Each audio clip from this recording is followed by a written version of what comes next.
welcome to my art form. It's time for Post-Orthodoxy, a show about changing our minds. Yeah, baby. With your hosts, Dark and Ainsley Sevier. Maybe what they believe about reality isn't all of reality. What? I know, right? We're on a mission to have a better time with more people more often. The question is more, how do you get there? Post-Orthodoxy explores strongly held beliefs, how those belief systems divide or connect people, and what might be found beyond those reality bubbles. Keep calm. Don't lose your head. I've got a piece of chocolate here with me because I got anxiety about doing this. Welcome to this neighborhood, neighbor.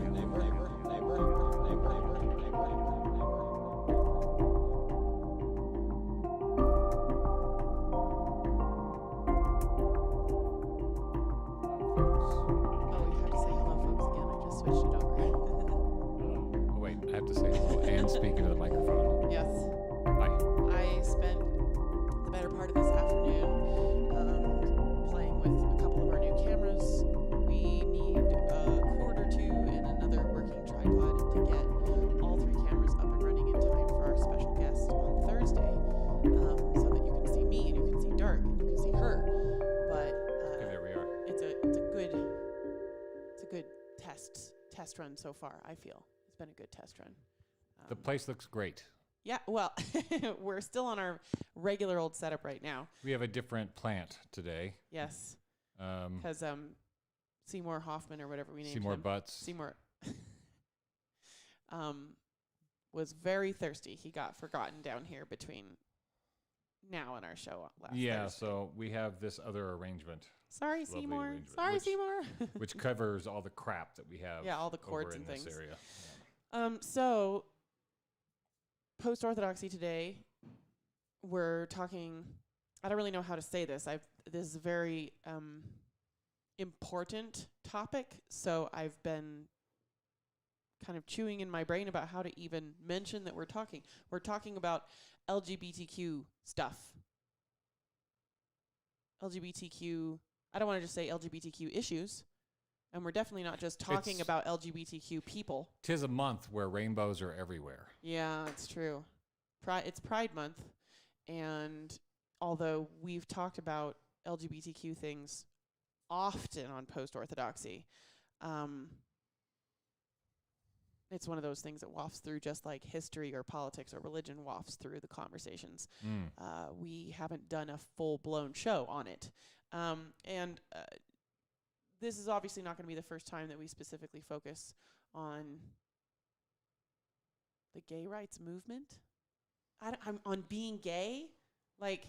Yeah, what is Pride Month all about? Well, and what am I talking about? I'm going to look it up. I guess if I say we're talking about racism on our show, that kind of gives people an idea. Like, we're going to talk about this ongoing problem and the issues that surround it, but with LGBTQ plus topics, we're not just talking about transphobia or homophobia. So it commemorates LGBT Pride Month. This is according to Wikipedia. In the United States, it commemorates the Stonewall Riots, which occurred at the end of June 1969. So maybe before we get into all of that, can you read our disclaimer? Yes, I'm going to read our disclaimer. Welcome to Post-Orthodoxy, by the way. If you're not familiar with the show, we're going to give you a little idea. Content warning and viewer discretion. The opinions and views expressed on this program are not necessarily going to be our opinions and views next week.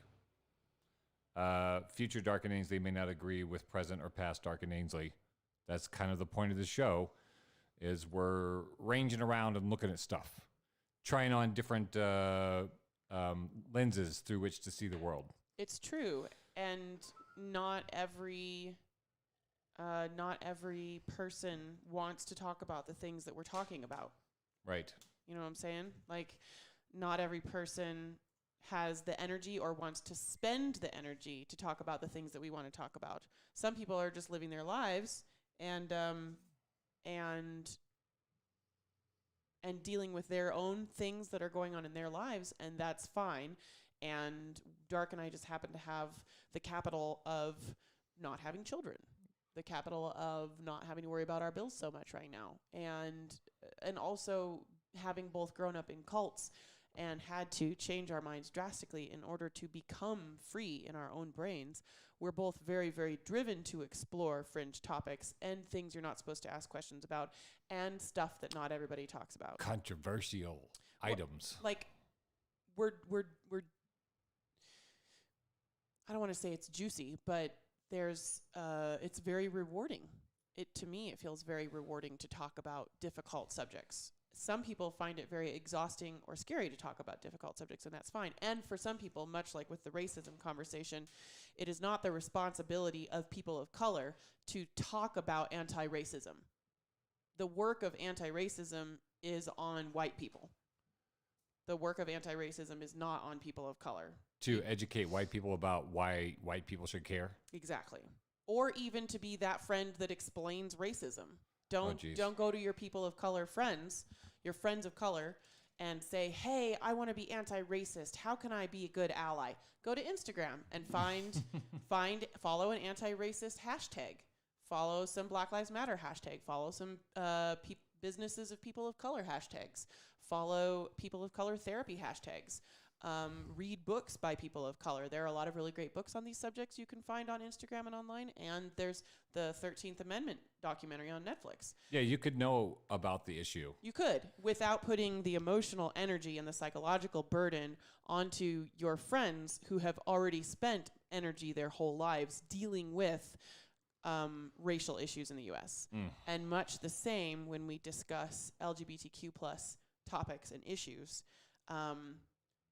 It is not the responsibility of people in that community to educate people who don't know about it. And we're going to get into that more as we go along, because I'm out for everybody to have compassion for each other. And I also want to be sensitive to the fact that many people in the country and around the world have been brutalized and murdered because of homophobia and because of these misunderstandings. So when I say I want everybody to have understanding and compassion for each other, I am not at all discounting the murders and the brutalizations and the isolation and the ostracization that people in the LGBTQ plus community have experienced.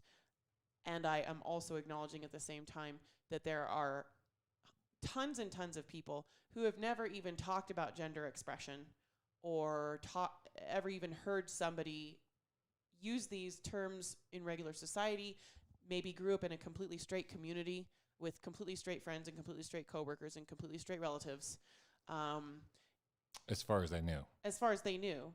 And those people's experience has not given them the education or the tools in order to evolve or educate themselves. Why don't we talk about, I think it's worthwhile, as you mentioned before, and going back a notch.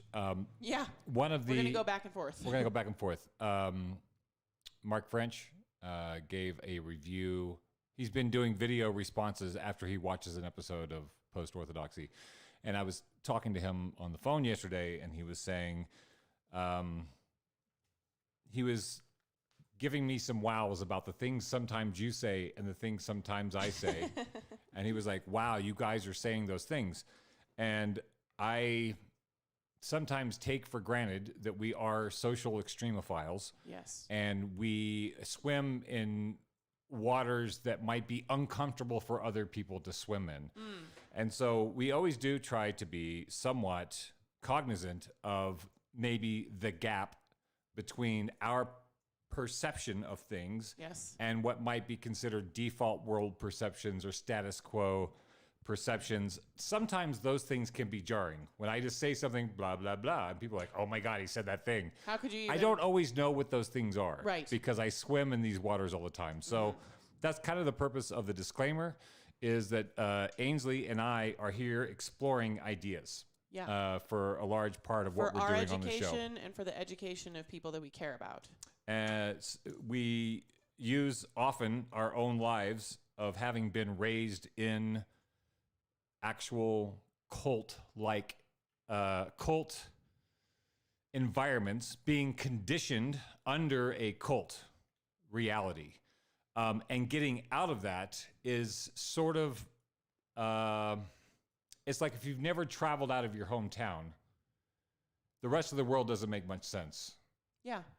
Until or you've been there and you know don't that understand. the rest of the world is different than your hometown. Until you that's the step that we keep leaving out when we're like, well, people should know better by now. Or if you treat me weirdly at the grocery store because I'm gay, then you're a homophobe. The step that we leave out of these conversations a lot of the time, and I am not here to preach to the LGBTQ plus community on this. I'm more talking to kind of the the ally groups and the indifferent. And the indifferent. The people who don't feel like they have a stake in the story. Right. So they don't have any place to drop in or feel like they should know anything about it. If you've never been outside your hometown, you don't know that the rest of the world is not like your hometown. And for me, growing up in a super, super, super white town, I am still uncomfortably fascinated by spending time with people of color because I spent the first 25 years of my life not around any people of color. It's a novelty still for you. Yes, psychologically. Right. And I'm willing to admit that because I feel like if an audience member or a friend of the show takes that to mean that I'm like practicing racism on people, then they're not really into the nuance of post-orthodoxy. I'm actively working on my own anti-racism on a daily basis, and also I'm willing to admit that spending time with people of color is still fascinating to me. It feels, I don't know how to describe it, feels kind of like a treat because it still feels abnormal because I spent the first 25 years of my life, very formative years, in an all-white society. Very normative, white normative where white world. Was normative. And that same thing can happen with people with disabilities. If you grew up never being around anybody, I did grow up around a lot of people with disabilities. I grew up around people in wheelchairs and people with cerebral palsy and people with autism. And I volunteered at summer camps helping people who needed assistance to enjoy a cabin in the woods and go to the lake and eat fun camp foods and things like that. So that is not, I feel very comfortable and at ease and not quote unquote fascinated spending time around people with disabilities. The same way I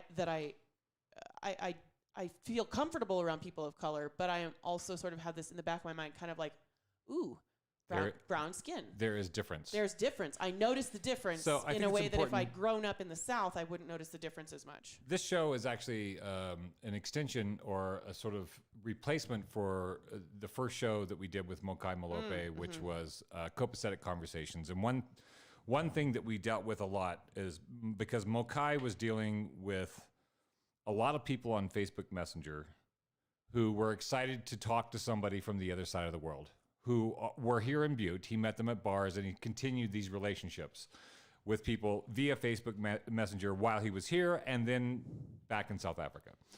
So during that time, he would show me some of the things that my neighbors had been saying.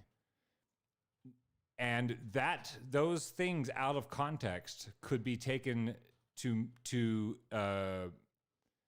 cast these people as racists. Especially if you only see the text.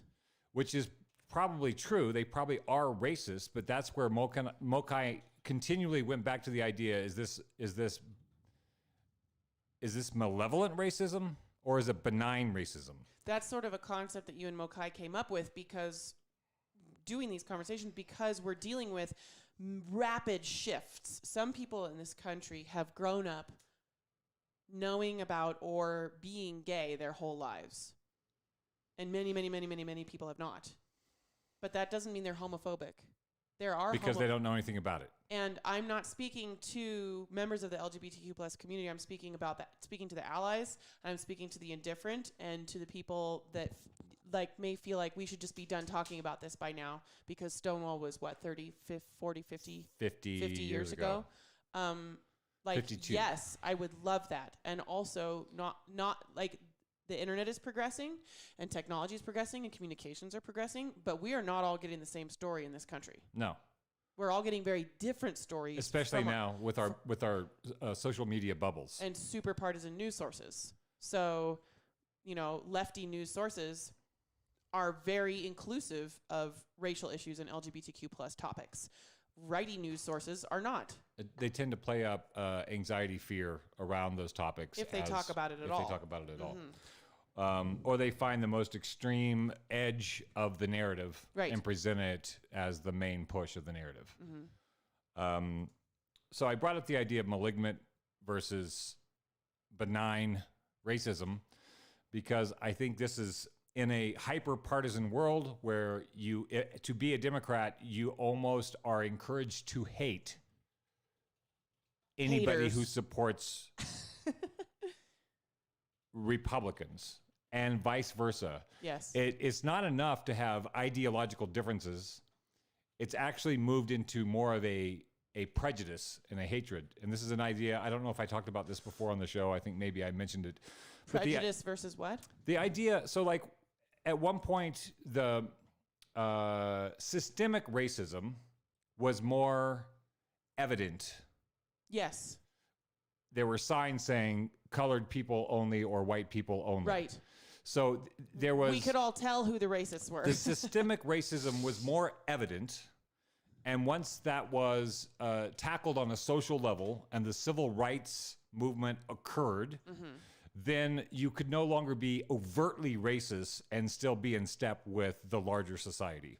So I feel like the idea same thing with sexism, same thing with homophobia, is that when you start to address a social ill where people are being mean to each other systemically and culturally, to address that issue, I've been working around the idea that it doesn't make that issue go away. So when the civil rights movement passed, the civil rights bill passed, I don't think that prejudice went away. I feel like the prejudice is almost like energy that cannot be created nor destroyed. It just moves around. And so the things that we have tackled in our society, racism, sexism, awareness of every kind of condition that is not in the mainstream or normal, dealing with all those, I feel like has just displaced the hate and the prejudice into new categories. And so now the prejudice that we experience politically is an extreme prejudice from one side of the political spectrum to the other side of the political spectrum. Often these prejudices cannot occur if those people are talking to each other. When we were more segregated, white people didn't have any idea of what the black person's experience was, or vice versa,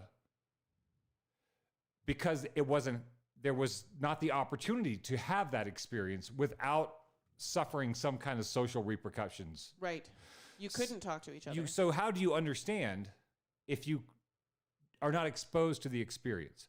So as the integration happens, it feels like people who we've all heard the stories of people who were raised to be racist, and then they meet that person who they're supposed to be prejudiced against, and they're best friends because they overcame their prejudice, because they met somebody. Because they realize this person is a person just like me, and you get to have the experience of that person. That dispelled the myth. And so I've been thinking, like, I'm wondering in a ratio, and this is just an idea I'm throwing out there, maybe we're not getting rid of prejudice, but just reapportioning it to different shoving it around categories. And now we have really big, extreme prejudices of left and right in our country. And that's for the extreme people who have extreme views. Nobody with red baseball caps is welcome in this shop. Right. So which comes from not knowing that person. And that's really the thing, is because I think it's really easy for people who wear the blue baseball cap to buy the trope of what the red baseball cap means. And when they see it, they project the far extreme version onto that person. It's okay for me to hate people who wear red baseball caps because people who wear red baseball caps are all haters. Right. So I feel like I'm wondering if maybe we're not getting rid of prejudice, but just putting it into different, moving it around a little bit. So people can claim not to be racist, even though they are. Right. They don't feel racist because they don't have animosity towards the other race. This is where they just don't know it and don't really care about the issues because they're not exposed haven't to it. had to care. Right. And that can be really hard to hear when you are someone who has had to care your suffering. whole life Right. because you've been ostracized or you've been mistreated because of the color of your skin or an accent. Right. I can speak from having been raised in a cult and then hearing people talk about people in cults and dismissing them as idiots and morons without really saying, well, some of us were born into this and we're not idiots and morons. We're just conditioned into this world. So I think there's this idea of, moving society to a more healthful place where we don't have the prejudices we have, but I'm wondering if that's a realistic If it's goal. possible. I'm wondering So if we that's just be aware of our prejudices. Right. That's a broad topic. Yeah. Can we actually become less prejudiced as humans? Can Homo sapiens become less prejudiced? Or, so this is something to chew on for our philosopher friends. Yeah. Can Homo sapiens, on the whole, become less prejudiced towards each other? Is there a way? I think there is a way. I think we could. If all of these vast communication tools and networks that are at our disposal were actually working for us rather than being used to mine our data and sell us things, I think that's the whole point. That's how you have compassion and understanding, is by knowing someone else's experience. That's how you become less racist. That's how you become less homophobic. That's how you become more inclusive and normalizing towards your friends that have disabilities, is exposure. Anything that is new, it's like the little kid in the store that's like walking around like, Mommy, why is that lady fat? And we're all like, ah! Like, that kid has not been around. I don't even know what the politically correct term is to use right now. I know a lot of my fat friends want to just be called fat. Can't say that. A lot of fat people, though, there is a movement. Just to call themselves fat? They're like, we are fat. Like, okay, politically correct. Right. I'm going to look it up. But then there's also, so that same reaction to something that is new happens even in adults. And this is where we have the part of the show where we need to talk about cognitive liberty. And again, I'm just going to keep saying this. I'm like a super passing, I guess you would say I'm a super passing member of the LGBTQ plus community. I have it really easy compared to a lot of my loved ones. I identify as bisexual and polyamorous, and it's very easy for nobody to know that. You want to take a little sidebar for a second? No, let me finish my thought. Okay. And then I do want to talk about that. Okay. So it's very easy for me. Dark and I aren't completely speaking to this issue as non-members of the LGBTQ community. I at least identify as a member of that community, but I also know that I've had a very easy experience. Probably the worst thing that's happened to me because of coming out as some kind of queer was that my parents decided, because I had had a girlfriend for a little while, that I was probably nearly a pedophile, and I was not allowed to read a children's book to my little sister alone in, without a parent in the room. I wasn't allowed to read I wasn't allowed to be around my little sister without a parent in the room. I'm still not allowed to talk to her. And then they went and told my childhood church to pray for me about my pedophilia. And that's because of their miseducation and non-exposure to the LGBTQ plus community. They still have like 80s, 90s mentalities around gay people, that gay is basically probably you're actually a pedophile. That's really old shit. We feel like that doesn't exist anymore, but the kind of church that I was raised in is still does. Very, very decades behind the conversations that progressives in the U.S. are having. So all that to say, I am speaking, I feel a little okay, a little permissive speaking. You can be both of and ally at the same time? Of and ally at the same time. And also in talking about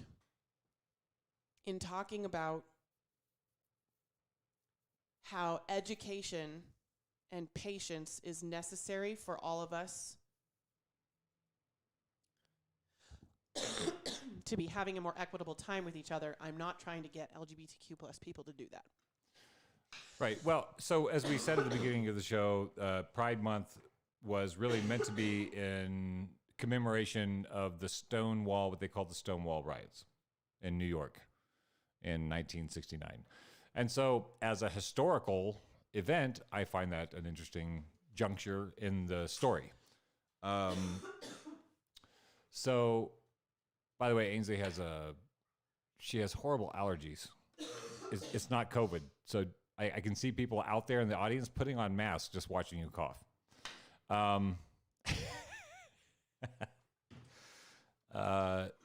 So yeah, I think This episode's sponsored by Cepacol. not really. Not really. That would be nice. It's though. facilitated by Facilitated by Cepacol. Yeah.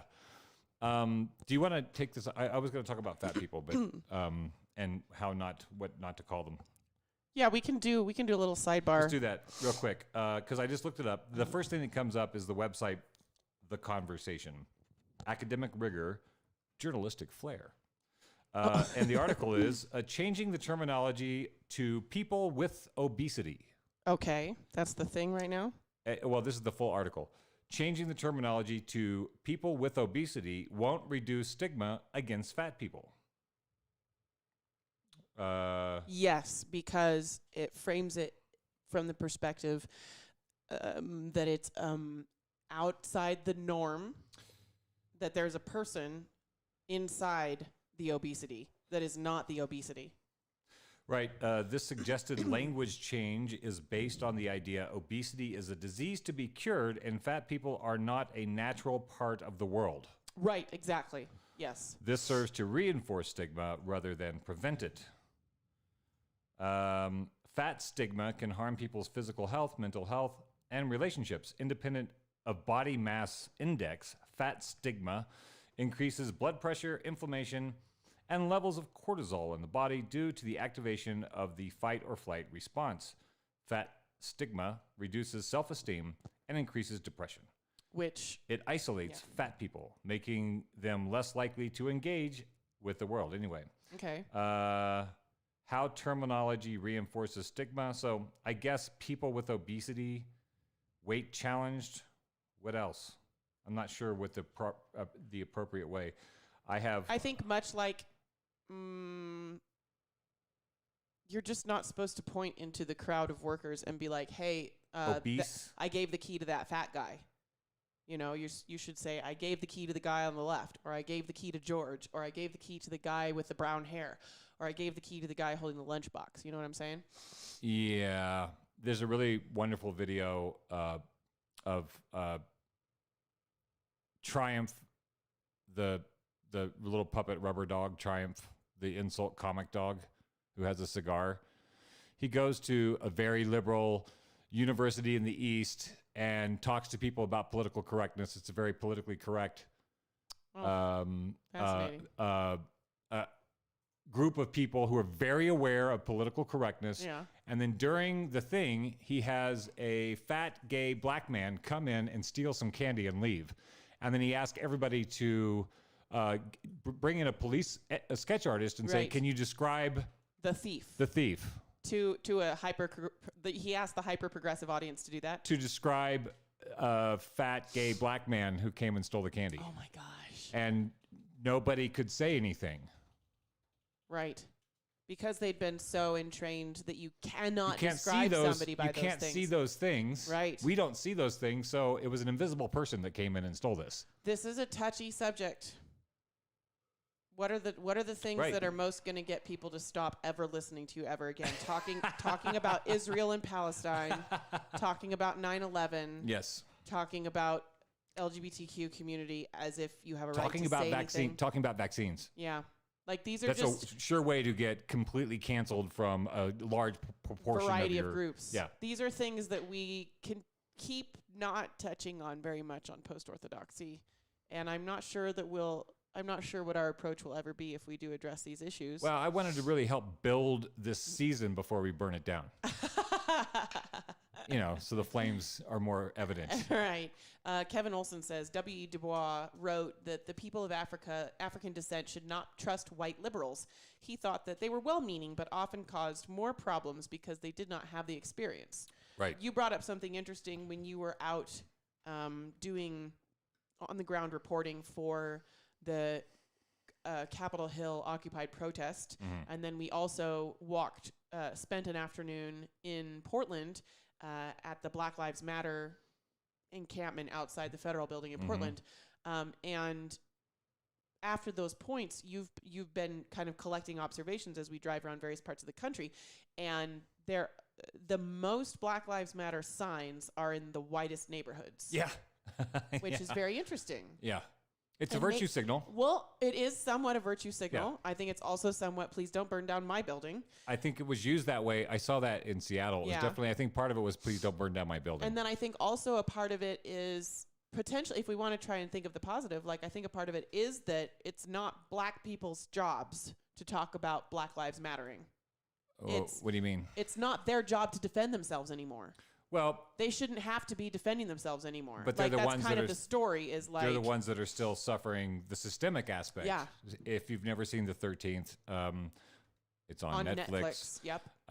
This is the stuff that got me called a conspiracy theorist in the 90s when I started talking about Gary Webb and the cocaine that was coming into South Central LA actually being a part of the Iran-Contra thing. And it was targeted to those audiences, which created gangs, which fostered addiction, which then drove stereotypes. Yes. And that was all funded by the CIA. And to talk about that in the 90s, you're a nut.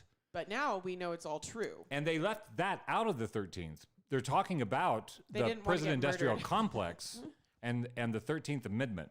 They're talking about the prison industrial complex, how Nixon's campaign manager basically designed our current drug policy to disproportionately affect and criminalize Black and brown people in this country. Specifically and admittedly. He said that's what he did.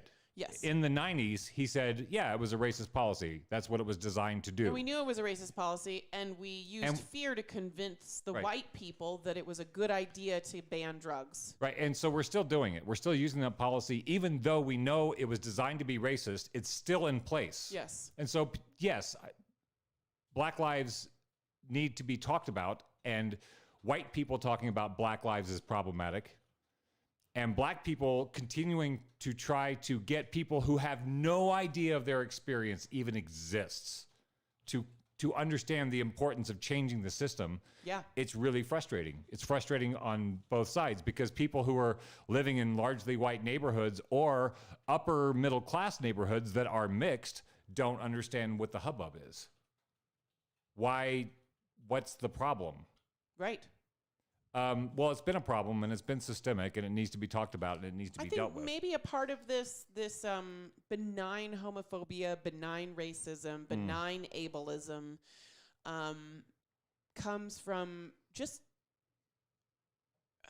or the perception that people who are exhibiting benign ableism, benign racism, and benign homophobia, that those people must be hateful people, intolerant people. I think that perception maybe comes from not remembering that there are 8 billion people on the planet. Like, we're not all having the same experience. I had no idea about these things until like the last 6 years. No idea. You'd not been exposed. I'd lived in like 8 states and known thousands of people and still had no idea about racism and gay issues in the U.S. Well, because you were in an organization where those were not really issues. They're not really even things. Those are just flaws. Or worse, they're things that the left makes up to specifically divide us. Right. Because the white people in that church were not experiencing racism, obviously, and they were not, the white straight families were not experiencing homophobia, obviously, and so to them, this is a made-up issue because they're not experiencing it. Much like you watch a movie and you see the completely out of touch rich person offering the homeless guy a golf watch or something, you know, like. You have no idea what this person's life is like or how impossible it will be for them. You're just like, here, go sell this watch. You're like, they're going to get robbed. They're going to get like put in prison for obviously, you know, like you don't, if you don't experience the thing, you're not aware of the thing. And I think maybe this perception that all people who are unaware or insensitive about disabilities, skin color, sexual orientation must be haters comes from not realizing how bubbled we are in our groups. It's pretty shocking when you realize how deep the bubbles go. It's I want to read a comment here from Joshua Michael commenting on the Facebook page. Yeah. He said, prejudice is what the ruling class used to keep people divided. It's a much bigger issue than most even realize. And then he says, however, I'm not sure that the prejudice exists as much as the media wants us to believe. Yes. So that's a very tricky question. I mean, it's a very tricky statement because that can be interpreted very differently by very different people having very different experiences. Yes. So, which we try to speak to all those things on Post-Orthodoxy, but we can't speak to them all at the same time. So bear with us. I would say what is being done in that statement, what he's talking about there, is we're dealing with a problem of Martin Luther King, towards the end of his life before he was murdered, stopped talking about race as much as poverty. And he was bringing together the poor classes of the country together because they were living in the same neighborhoods and suffering the same economic issues, prejudices, et cetera, et cetera, et cetera. The inability to actually live the American dream. It was a very uniting topic. Right. And that's what some people say that's what got him killed. Yeah. As long as he was talking about race and our divides and how to rectify the racial divides, that kept the divide the topic. When he started talking about poverty and poor people coming together, that's a much more difficult. The poor people's movement. The poor people's movement. So I think what we're dealing with right now with the income divide, as huge as it is, it's important, I think, for the managers. And we're managed as people. Yes. Perception management is a thing. That's what governments do. It's what media does. Everybody does perception management. So our perception management keeps us focused on our differences to the point where it eclipses the much broader connection that we have as people in the country. So as long as we're talking about the things that make us different and divide us, we're not talking about the common ground that we have from which to stand and rectify problems. And I think this is, as Bernie Sanders was tanked in a couple of, by the Democratic Party, they tanked Bernie Sanders when he was talking about income inequality. And as soon as he got tanked, the Black Lives Matter thing rises in the media sphere because I think it helps keep people divided. I think it is a useful wedge to keep the proletariat from actually coming together against this sort of, we're living on a reservation. We're living on an industrial, a technical reservation now. We all have our little reservation bubbles. Social media reservations. Where we think we live in that world. Right. And that is perpetuated by the algorithm. And so I feel like unless you've lived in a place where you have had the experience of the other race, and that means just witnessing it. Like I lived in Hawaii, which there's no majority in Hawaii. So I'm a minority in Hawaii. I used to go to a Japanese restaurant and get treated like a black person in the South. They didn't want me there. It was bad service. They never refilled my coffee. They always gave me my wrong order. They just didn't want me to be there. Yeah. Because it was an Okinawan restaurant, and they prefer Okinawans come in there. And it was funny because it was like a 1950s coffee shop. But that was a really enlightening experience for you. To have that experience is like, oh, that happens. That experience enabled you to have more empathy and understanding. I spent a week in LA County when I was in my 20s.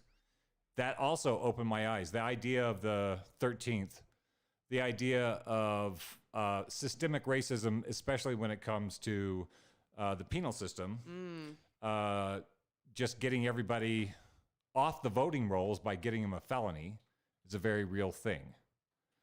And what I witnessed in my week in LA County was the people that I was in county with were not dangerous criminals. They were just broke.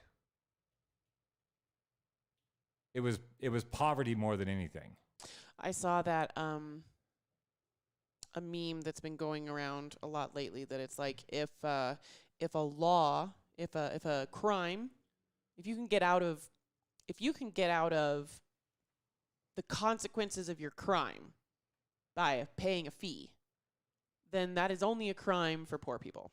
Right. If you can get out of the consequences of your crime by paying a fee, then that is only a crime for poor people. Yeah, you can just pay the fine and move on. Like, those fines disproportionately affect poor folks. Like, I was in LA County for the same reason that most people were in LA County. I just didn't have enough money to live in LA County. So I got punished. And the people that I was in there with, it was the end of the year. They were just shoving everybody in to make their quotas for LA County Sheriff's Department. I got to watch the systemic racism within, as a white person in LA County, in the processing. I watched the LA County Sheriff's deputies pull out black people and take them into a room and beat them silly and bring them back in just because they could. And they knew which ones had representation and which ones didn't have representation. Right. They knew ones that had been in the system before and knew that their uncle wasn't a lawyer. Mm-hmm. And they used them on the buses. They used people, and it was not just black people or Mexican people. It was poor people. They're in jail for, 60 days because of not having money. And then they wake them up and put them on buses from LA County to the other courthouses because the county charges taxpayers for every body on the bus.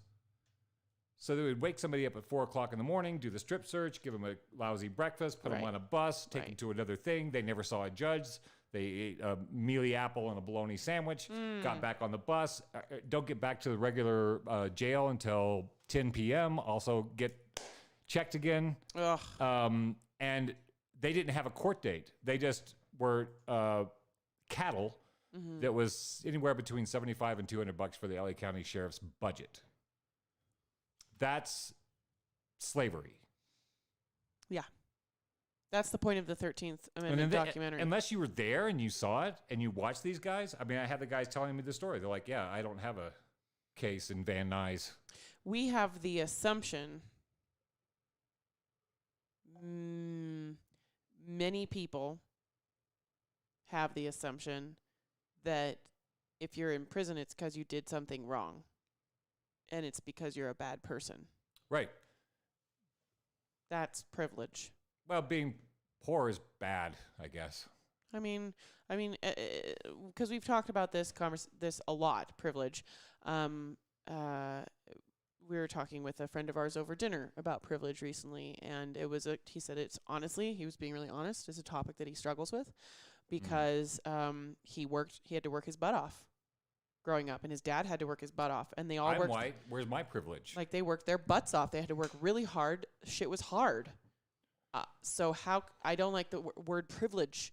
And we talked about the idea of privilege being synonymous with advantages.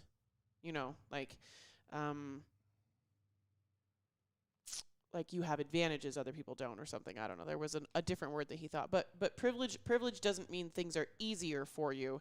It means they're less hard for you. Because privilege means they're not as hard for you as someone else. It doesn't mean they're easier. So like my white privilege is not that things are easier for me because they're white, although oftentimes they are, much like pretty privilege. I get help easier than a lot of people because I have like stereotypical US good looks. So there's pretty privilege, but white privilege more means that if I have a hard time, or if I come up against a struggle, or if I have an issue with someone, it's not going to be because of my skin color. Not necessarily. I'm going to post a video up here. This is a video I watched with Mokai Malope when he was in the United States. It's just off of Yahoo Video. I haven't found the better version of it. I guess you can watch it on YouTube. But there's an accompanying article. It's a video about white privilege goes viral again. Experts caution it could actually cause more damage. So the idea is a bunch of people in a line, and they're going to have a race. Ah, yes, this is a great example. And so I just posted that video, and the idea, and I'll read the article later and they can tell me why I think they're saying that what I feel is wrong on that video. I'm curious about what that is. So the idea is we're going to have a race to that line. Now, before we start, take 2 steps forward if your family never got divorced. Yeah. Take 2 steps forward if you've never had to worry about a meal. Take 2 steps forward if you graduated high school. Take 2 steps forward if you don't have any medical problems. 2 steps forward, and by the end, and they're like, okay, start the race. All these upper white middle class people are 2 feet away from the line, and they're saying, hey, I was in the race just like you were. Yep. But there are things, and this is the privilege thing that people, and I think the word is problematic, just like Black Lives Matter was a problematic The word is problematic. Phrase. The word is problematic because it, like when you say Black Lives Matter, the automatic response for people who don't get the story are like, all lives matter. I get the response because the phrase was problematic, and this is the problem with Twitter sphere defining movements because of a hashtag. The internet is very fast, and in order to define something and in order to group around a concept, we latch on to descriptors really quickly, and we maybe should have thought that one through. It left a lot of black people having to defend the phrase and not have a conversation about what inspired the phrase. What was actually going on. And it's the same thing with white privilege. It's not you're now that having to define and tell people that it's more than what they think rather than actually discussing the issue. Right. Privilege is not... in this case, white privilege is not you have something other people didn't have. It's that you are not experiencing handicaps other people experienced. Right, and that's hard because of their skin. And unless you've lived in the neighborhood, unless you have good friends, unless you've been adjacent, if not in it, how are you going to know?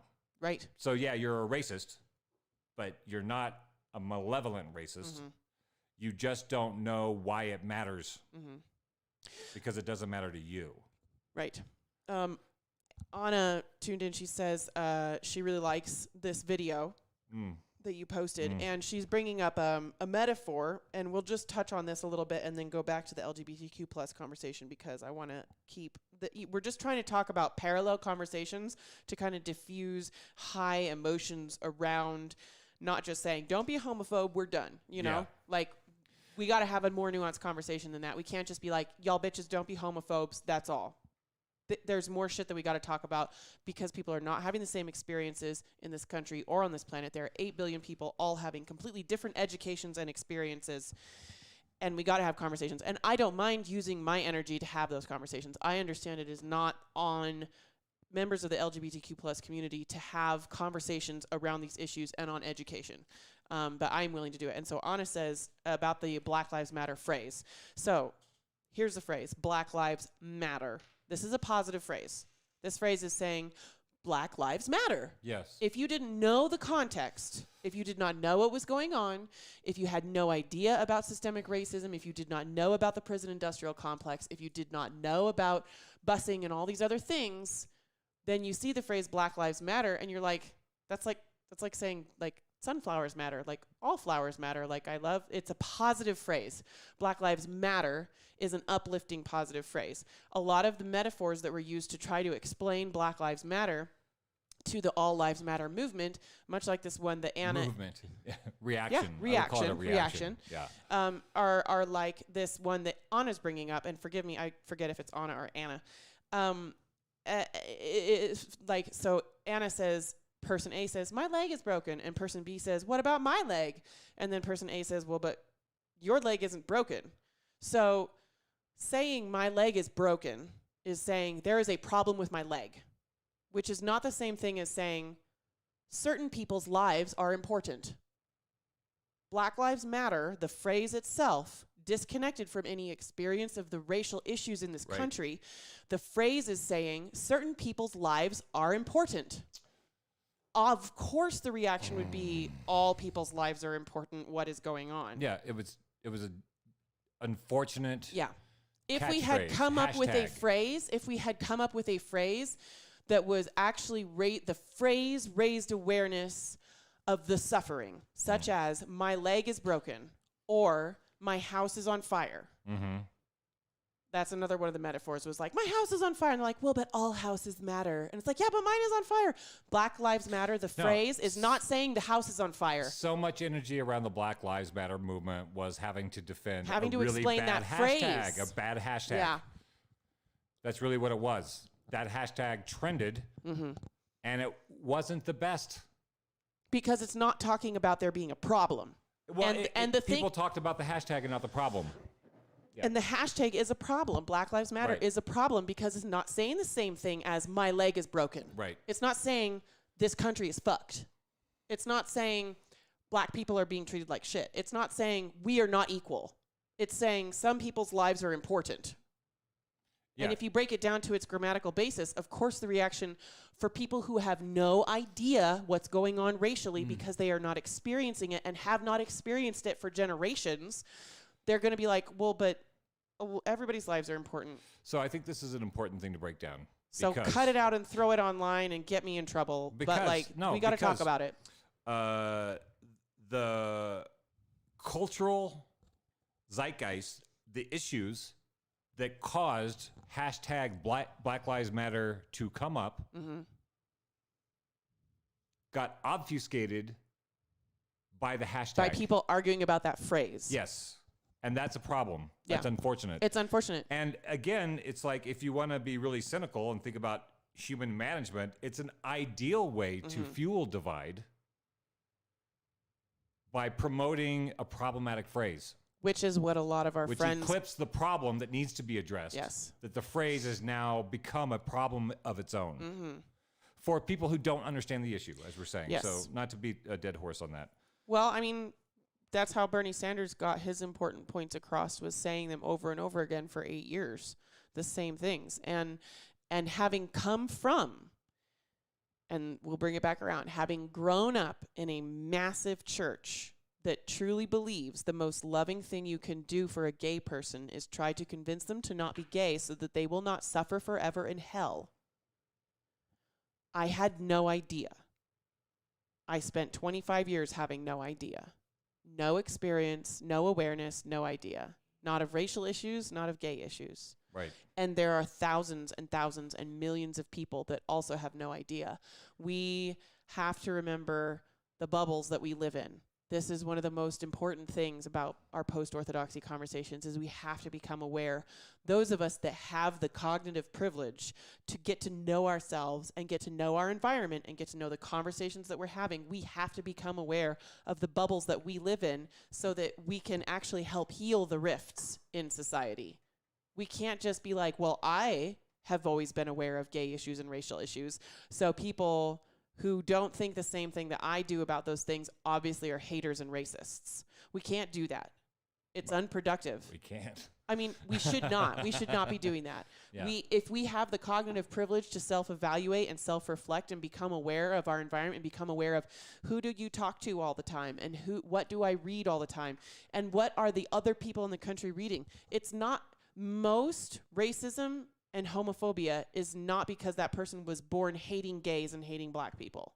I can give my own personal experience. Yeah, please do. Being raised in a right-wing apocalyptic Old Testament cult. The narrative that I was imprinted with and raised with, this is not an endorsement of the narrative. The narrative that I was raised with was that homosexuals were it was a choice. And it was a rebellious choice. Same. It was yes. Which made them dangerous people and predatory in the environment like wolves among the sheep. That was the narrative that I was given. And it was gone. And that was a systemic narrative of the cult that I was raised in with a very particular spin by the local representative, God, my dad. Who is one of the most homophobic people I know. He cannot, if he knows somebody's gay, he cannot be in the same room with them. He starts to fly into a rage. So that's what I was raised in. And so as a young person coming into the world, the idea of gay was somebody who was being naughty. Somebody who had rebelled. They knew it was bad. Who was a threat to the environment. That's what I was raised They with. knew it was unhealthy, and they knew it was dangerous, Right. and they knew it was bad, and they were doing it anyway. So That's what I was raised with, too, about gay people. Right. So that's something that then has to be addressed as I moved into the world. So I left the cult. I left the family. I left a number of those views. One of those views, how do I leave that view? I have to have my experience in the world with gay people. So I moved to Los Angeles. Did not know anything. I didn't know what the pink triangle was. I didn't know what West Hollywood was, different I remember from Hollywood. hearing things like, don't take off a certain shoe in the park. I didn't know, bandana, red bandana in the Don't left wear pocket rings or whatever, on your thumbs whatever. or people will think you're a lesbian. So there's a whole culture that I didn't know anything about when I moved to LA. And I was what a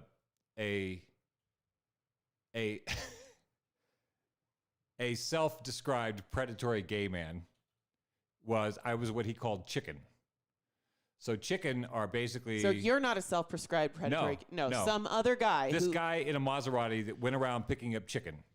And picking up chicken are people like me who just moved to LA and doesn't know what's going on. So had no idea. he was like this tan dude in a Maserati with this like Heather Locklear blondie beach girl. It was like Ken and Barbie, but both with long blonde hair. And he was using the girl as the honey trap to trap young boys who moved to LA. It's the story that you hear about, right? But then when he found out that I wasn't really into him, he actually became, he just was open with me about what he does and how he does it. And for him, it was finding repressed gay boys and helping them not be repressed. Okay. From the perspective that I was raised in, he's a predatory wolf eating innocent young boys. So for me, I thought, as I'm trying to get out of the cult, as I'm trying to change my perspective on politics, sex, religion, blah, blah, blah, the line that was used on me by dudes in West Hollywood and Los Angeles was like, you're gay and you just don't know it yet. You're gay and you don't know it yet. And so I was like, pretty sure not gay. Right.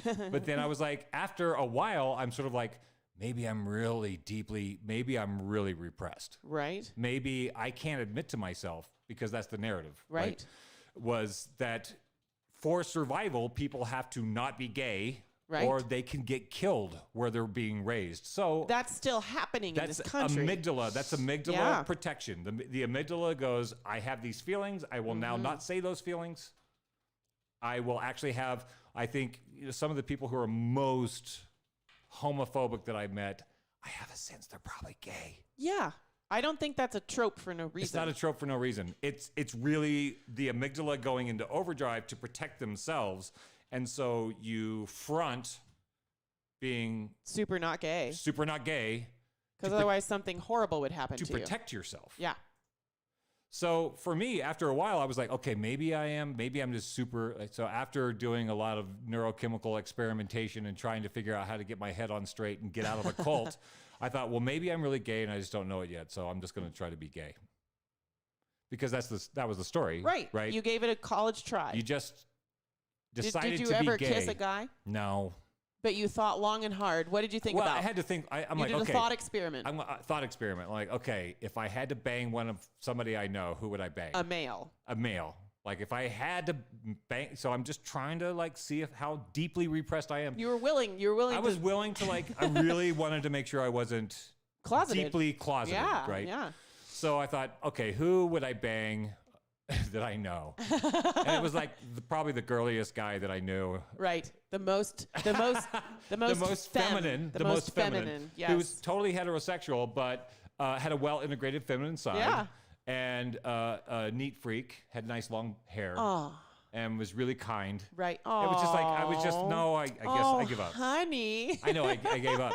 I gave up trying to be gay. I was really going to try to push it as far as I could just to make sure, but I'm just Well, not. I mean, I think that's So it important. changed. You were willing Right. to self-examine. Yeah. So then I decided that I can, with confidence, say, no, thank you. I am not. You're cute, I'm sure, but not to me. Not Pretty sure not gay. my thing. Yeah. But that was a lot of work to get to that point because of the programming that I was raised with, which was it's a choice. It's not a orientation that is biological. That's the thing.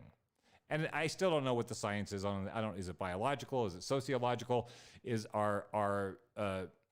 a book by Colin Wilson called The Outsiders.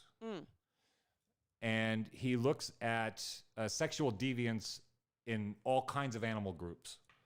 And he gave the example of the stickleback fish. Quote unquote deviance. Quote unquote deviance. Which implies to deviate from the norm. Right. From what is considered the norm. Scientifically, deviance means to deviate from the norm. Colloquially and socially, deviance means a bad person. Right. So he was exploring, and he was exploring this idea. So he's like, okay, so the stickleback fish, the sticklebacks have a way of regulating their numbers by what happens is a male stickleback fish has a territory. He stakes out, and anybody that tries to come into that territory gets beat up. Right. If you're a male and you go into another male's territory, you get beat up. Yeah, fuck you. And then if there's too many males and not enough females, the males just run around getting beat up because there's not enough females for them to do. Looking for the chicas. So the males pretend to be females, and then they get banged, and then the production goes down of fish. Right. And then they don't get killed. They don't get killed. Okay. So they just get banged. Gay for self-preservation, which is like the opposite of human society. Right, for self-preservation. Yeah. And then that way the breeding males are not producing as many fish. Yeah. So that the breeding ground isn't such a hostile place the next round. Wow. And he gave examples of deer, like banging other deer, or like cows banging, like... Dolphins are famously gay. Right. So he's like, it's not like, so did the cow... Yeah, maybe he just decided to be gay, or maybe that's just what happened. Right. But I don't think it's in nature. But it's not a moral thing. It doesn't seem to be a hard line thing. Yeah. Of your identity. Right. It's just because there's no social construct telling you it's good or bad. So you could, more omnisexual or pansexual in these sort of other social sets. That was something for me that was like healing from the cult narrative that was a choice and it was a bad choice. I'm like, animals do it all my dog humps my leg. Yeah. Like, why does he do that? I know when that Tulsa an starts identity? humping, he's like really excited about stuff and he's expressing himself through an extreme form of feeling. I don't like it when he humps my leg. Yeah. But I don't judge him terribly for it. Jason Silverstein says, new psychological evidence suggests that homosexuality is a trauma response. I'm pretty sure that new psychological that's very evidence. Old. Like that was what they were talking about in like the 80s. You're only gay because your daddy touched you. If you got a good source on that, the new stuff, give us a source. Sure, Sarah, share us a news source. I'm talking Journal of American Medical Association or above, please. I think it's a spectrum. Myself personally, right? I'll share a personal story, personal gay story. Do it.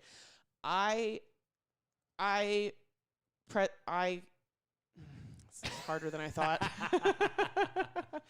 All right. I have a much easier time than most of my fellow queer people. Carry on. I identify as bisexual. Okay, very good. Why was that so hard? Did you just come out of the closet there? No, I've been talking about this for like a really long time.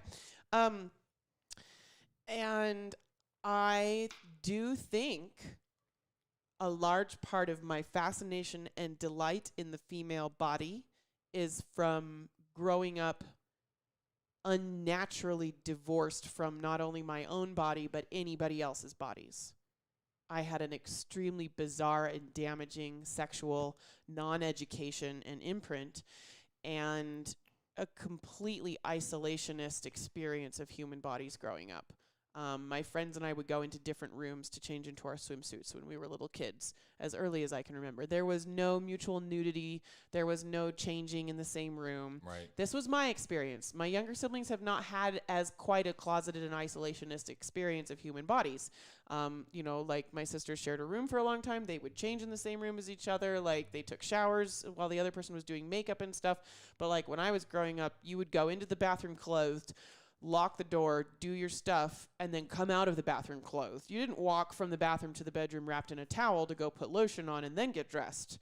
Like it was very, I was only supposed to think about my body in order to keep other people from thinking about my body, which meant making sure that I was supposed to wear clothing that made sure it was hard to tell I had butt cheeks. Right. I was supposed to wear clothing that made sure it was hard to tell that my legs came to a V between my legs. I'm serious, like shorts, pants, not such a good idea. Right. But if they were baggy enough and long enough, it was kind of okay. Definitely you're slips. you're protecting the males in your community from impure thoughts doing that. Yeah. So that's your job. Yes. Is to protect the males And to from protect thoughts. and to protect myself from being thought about. Right. I was also damaged goods if someone thought about me sexually. Oh, then you led them on by being a female. And I had been thought about. It's As a like female. extreme tainting. Like Right. I had been tainted. She just said taint. I would have been tainted just by some other male thinking about me sexually. I was less pure. Yeah. So I do think that part of my fascination and delight in experiencing the female form comes from never seeing one. Repression. Cookie jar. But also, I think if you zoom out and look at the broad scope, I think women are much more likely to be bisexual than men, historically and statistically speaking. And you could come up with a variety of reasons for why that might potentially be the case. And then I also think kind of your mentality has something to do with it too. I have a very imaginative and exploratory mentality, and in general, a sense of safety. I feel safe in myself. I don't feel as though I need to be protective or defensive, which I think makes me more curious, which I think makes me more open to new experiences, which makes me not need to so strictly define myself. Right. If that makes sense. Sure. So those are, I think a lot of factors contribute to someone's sexuality and sexual expression. If I were to put it in a parallel, I'm a very empathetic and organizational person.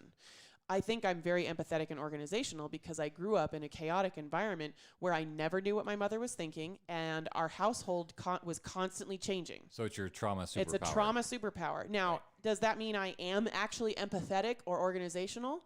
Or am I not empathetic or organizational if I am only doing it because of a trauma response? Well, I think it's still my identity, even if I'm only doing it as a trauma response. That comment, which does, I think there's a link here to, new psychological evidence suggested that homosexuality is a trauma. All right, so yes, I would like to see what source he is referencing there. My thought on that is if you live in if you're raised in a heteronormative environment and you are not strongly oriented towards the opposite sex, I think it's not just your upbringing, it's not just your family, it's the whole zeitgeist that you're being raised in. Yeah. You're told that you're wrong and different. Yeah. On some level. So I think I don't know what came first, the horse or I think it's a variety of chicken things. or the egg. But also I think the meaning making behind it only needs to be there if you're trying to prove that it's right or wrong. Whether you're gay because you were born gay, or gay because you were traumatized as a child, or gay because of chemicals, or gay because of the community you grew up in. You don't it have only the same social constructs. You don't adhere to the social constructs. Right. The reason why you're gay only matters if you're trying to prove whether it's okay or not okay to be gay. And if we just look at the present moment of my gayness and take away moral judgments about my sexual orientation with myself and my consenting partners, then it doesn't matter why I want to be with a girl. Because we're not trying to figure out the morality of my choice right now.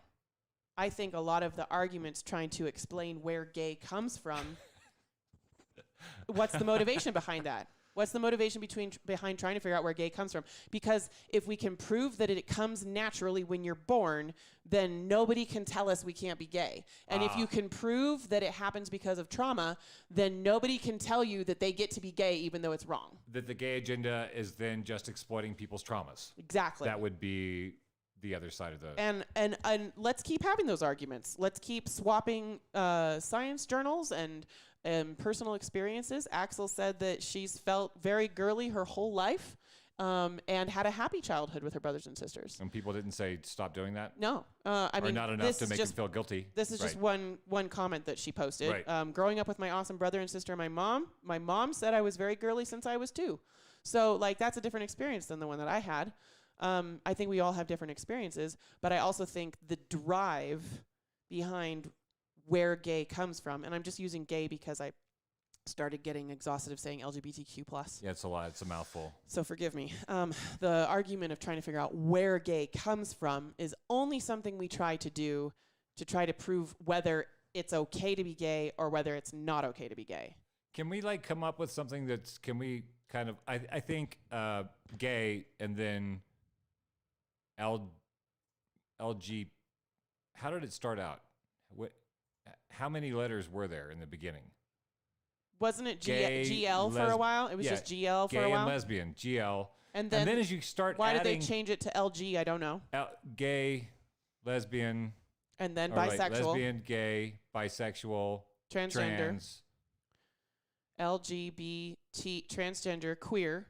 And then... LGBTQ. And then plus. IA is intersex and asexual. Right, so at that point, I do have to say that people who do not understand why people want to be known, those folks, I think, have a legitimate beef when they call them the alphabet group, because it's too unwieldy, just like Black Lives Matter. At some point, you got to come up. You can't just keep adding letters. Well, let me speak and then have people say yes. At that point, it becomes a little LGBTQ plus. At that point, it becomes difficult. Just save your reputation here for a second. Please, let me just inhabit my most gay parts and speak from this. So, be that person. When you've been unacknowledged Yeah. and unnamed. Right. And misnamed. Yes. And mislabeled and told that you're not what you actually think you are for generations. Right. Generations. Yeah, right. Culturally. Yes. You and those who came before you, who you can identify with because they have had similar sufferings that you have had. So you are not just taking on your experience of being unnamed and misnamed and ignored. Right. You're taking on the experience of your forebears who were also unnamed and misnamed and ignored. Right. You definitely feel like folks can take a little bit of energy to know your names. Okay, well, okay, I'll go with that. And I think I'd like to ask our guest that on Thursday. Yeah. Like how she feels about the ongoing letters that keep getting added. Yeah. And is there a way to shorten it, or is there a way to make it less cumbersome to use in a conversation? Can we talk about our guest? Yeah, Samantha Brown. Who's coming on Thursday. So this is the free-ranging conversation. Yeah, this is the prep work. Free-ranging conversation. And now we have people who have said things. Yes. And we can... Maybe Jason can provide us with this new scientific psychological evidence that he found. And then we can, we do play devil's advocate a lot. I mean, that's the whole point, is we try to examine a bunch of ideas. I'm really excited about our guest on Thursday because of they've been in the trenches of the battle for as long as I've been alive. Yeah. So Samantha... She very kindly joined us for a couple of episodes of Post-Orthodoxy. I mean, copacetic conversations with Mokai a couple of years ago. Copacetic Conversations was about having productive conversations about difficult subjects. Mokai, when he came to Butte, he mostly met establishment Democrats because he arrived in Butte through KBMF Community Radio Station, which is a very blue organization here in town. And he wanted to meet more kinds of Americans, not just the blue Americans. Trump was president. Who voted for him? Yeah. Nobody at the radio station. So right. yeah. And now Butte, of the voting population in Butte, it's 50-50, red and blue. And so Mokai and Dark on Copacetic Conversations interviewed and had productive conversations with a Trump supporter, a Catholic priest, a libertarian, an Antifa guy. Blue no matter who guy. A super blue no matter who guy. A pro-life lady, an ex-Mormon, some Mormon priests, all kinds of folks.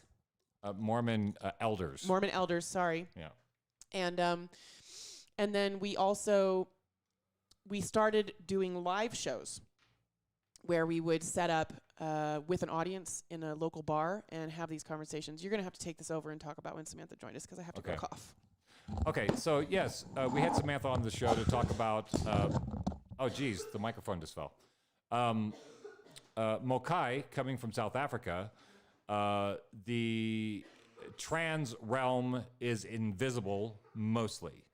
Mokai was encountering people in America who did not consider themselves racist, but had not had any interactions with other races. And so they said things that could be construed as offensive, even though they didn't intend it to be.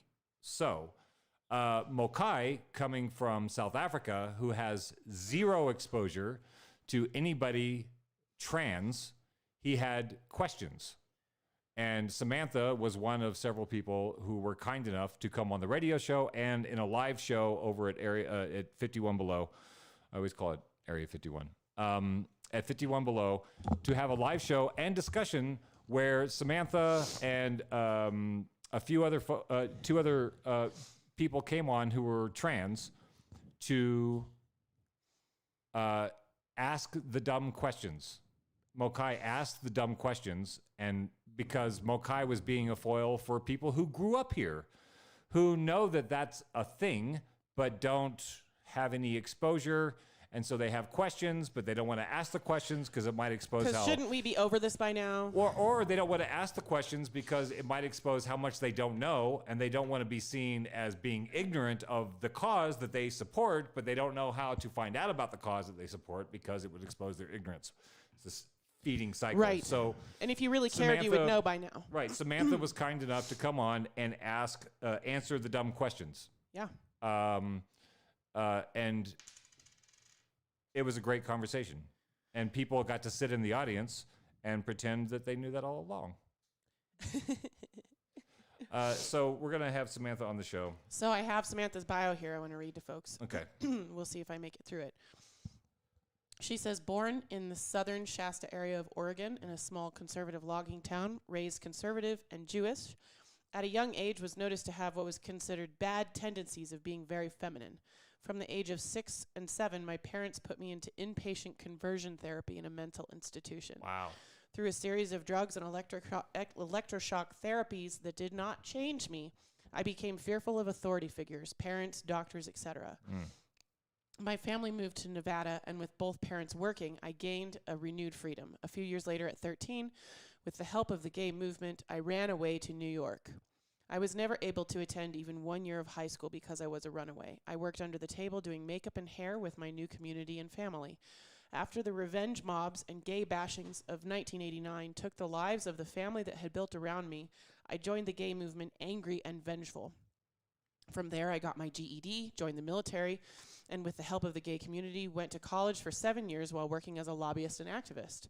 The movement formed as the LGB. I was one of many workers during its formation. During my education, the vengeance and anger melted away while I was being educated for the hope of a new world. I have had 3 legal name changes. Pardon me, guys. Twice. We're at the end of the show. You just got to hold out a little longer. I don't know if I can make it. I'm going to copy this and you read it. Okay. Come over here and read this. Oh, jeez. It's falling apart. I think we got to stop. Okay. Unfortunately. Here you go.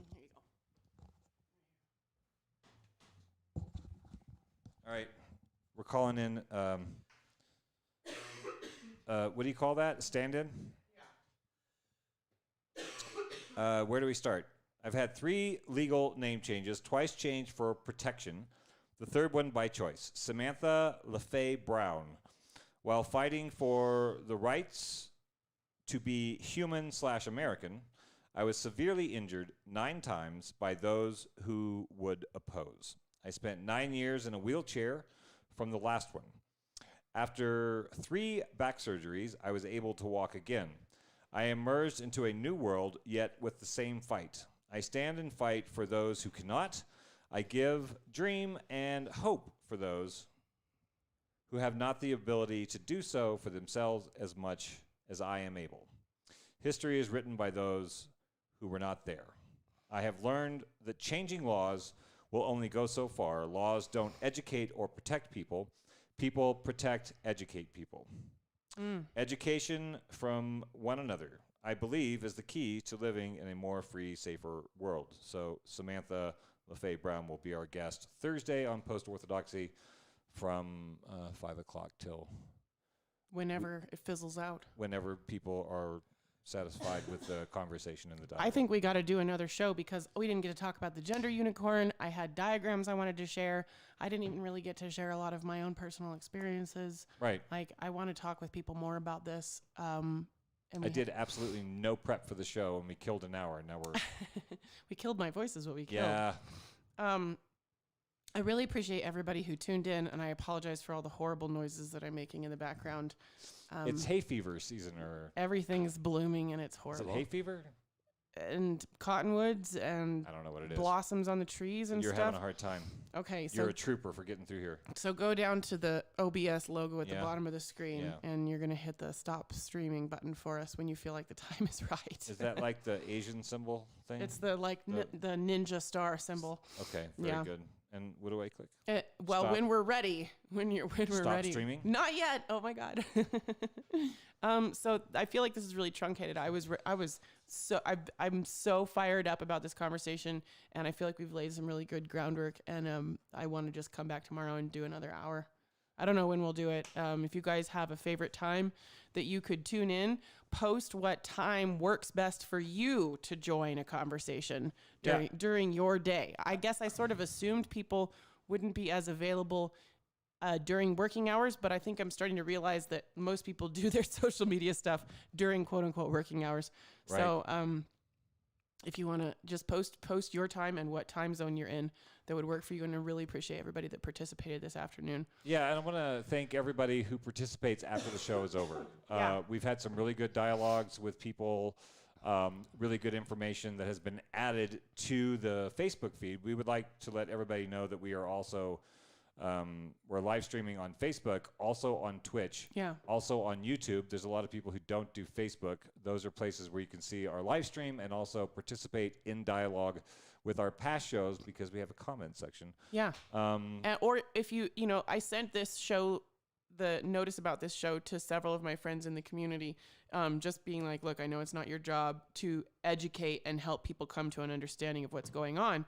But if you do feel like participating, I would really love your commentary. And so if you come across this show or want to participate later, you can do it anonymously. Like anytime somebody sends us a message, we can take that feedback anonymously, and we really still want people's commentary because we're trying to educate ourselves. This is, like Samantha was saying, it's about education and people helping and educating and protecting people.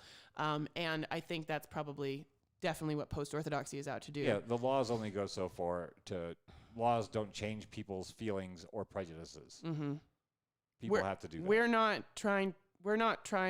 We're perpetuating this conversation around gay rights and human rights in order to try to protect more people by educating people that would do better if they knew better.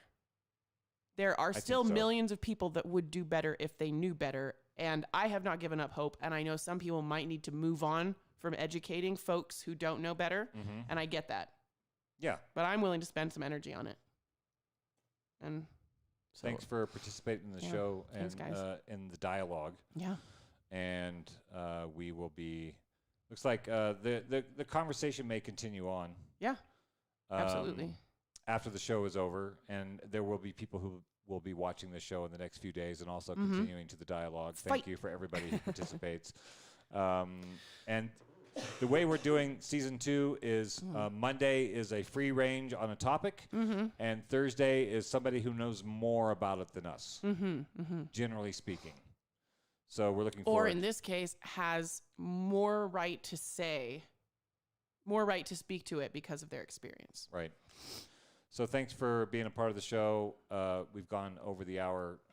I've enjoyed myself. It went too fast. We're going to take care of your voice. And we'll see you next Thursday at 5 o'clock, if not before. This Thursday.